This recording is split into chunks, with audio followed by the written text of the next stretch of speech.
Bismillahirrahmanirrahim. Assalamualaikum warahmatullahi wabarakatuh. Perkenalkan, nama saya Puji Hastuti, NIM 1912308994. Video ini saya buat untuk memenuhi salah satu tugas kuliah, yaitu sebagai UTS mata kuliah pengantar manajemen. Di sini saya mengambil bagian bab 8 dengan judul dasar-dasar kepemimpinan. Nah, apa sih kepemimpinan itu? Apa sih fungsi-fungsi kepemimpinan? Saya akan menjelaskan pengertian kepemimpinan dari dua pendapat. Yang pertama, pendapat Stoner. Ia mendefinisikan pemimpin sebagai kepemimpinan manajerial, yaitu suatu proses, penghargaan, dan pemberian pengaruh pada kegiatan-kegiatan dari sekelompok anggota yang saling berhubungan tugasnya. Sedangkan menurut John D. Pfeiffer, Robert Prestus, menurut ia kepemimpinan adalah seni mengkoordinasikan dan memahami.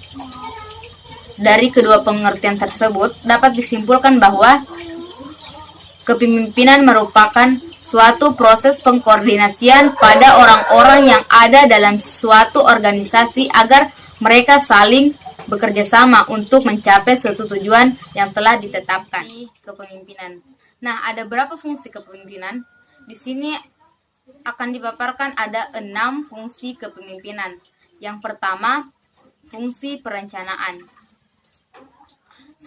Seorang pemimpin perlu membuat perencanaan yang menyeluruh bagi organisasi dan bagi diri sendiri, selaku penanggung jawab tercapainya tujuan organisasi. Kemudian ada manfaat-manfaat dari fungsi perencanaan. Yang pertama, perencanaan merupakan hasil pemikiran dan analisa situasi dalam pekerjaan untuk memutuskan apa yang akan dilakukan. Kemudian yang kedua, perencanaan berarti pemikiran jauh ke depan disertai keputusan-keputusan yang berdasarkan atas fakta-fakta yang diketahui. Kemudian yang ketiga, perencanaan berarti proyeksi atau penempatan dari ke situasi pekerjaan yang akan dilakukan dan tujuan atau tugas yang akan dicapai. Kemudian perencanaan meliputi dua hal. Yang pertama, perencanaan tidak tertulis yang akan digunakan dalam jangka pendek pada keadaan darurat dan kegiatan yang bersifat terus-menerus. Kemudian yang kedua, perencanaan tertulis yang akan digunakan untuk menentukan kegiatan-kegiatan yang akan dilakukan atas dasar jangka panjang dan penentuan prosedur yang diperhatikan. Kemudian pengembangan loyalitas. Pengembangan kesetiaan ini tidak saja di antara pengikut, tetapi juga untuk para pemimpin tingkat rendah dan menengah dalam organisasi. Dan yang keempat, fungsi pengawasan. Fungsi pengawasan merupakan fungsi pemimpin untuk senantiasa meneliti kemampuan pelaksanaan rencana. Kemudian yang kelima, fungsi mengambil keputusan. Pengambilan keputusan merupakan fungsi kepemimpinan yang tidak mudah dilakukan. Oleh sebab itu, banyak pemimpin yang mentunda untuk melakukan pengambilan keputusan.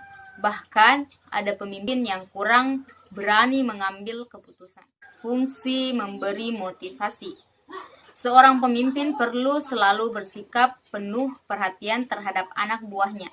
Pemimpin harus dapat memberi semangat, membersihkan hati, mempengaruhi anak buahnya agar rajin bekerja, dan menunjukkan prestasi yang baik terhadap organisasi. Yang mana sih agar kepemimpinan dapat berjalan dengan baik? Di sini ada beberapa hal yang perlu diperhatikan agar kepemimpinan dapat berperan dengan baik.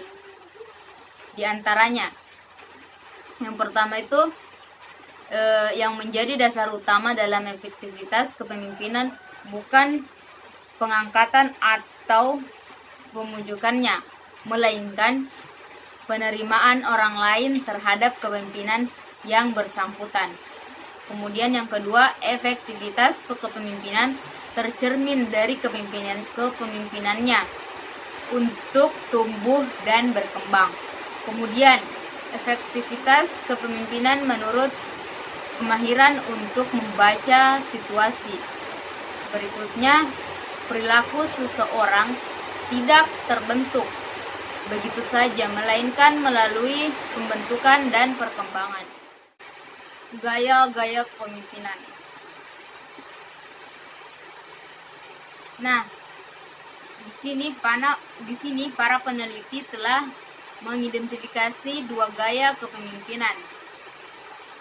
Gaya kepemimpinan dengan orientasi tugas, task oriented, dan gaya kepemimpinan orientasi kaya, employee oriented. Pemimpin berorientasi tugas mengarahkan dan mengawasi bawahan secara tertutup untuk menjamin bahwa tugas dilakukan sesuai dengan yang diinginkannya. Pemimpin lebih memperhatikan pelaksanaan pekerjaan daripada pengembangan dan pertumbuhan bawahannya. Pemimpin yang berorientasi pada karyawan, berorientasi pada proses motivasi bawahan dibanding menguasai mereka.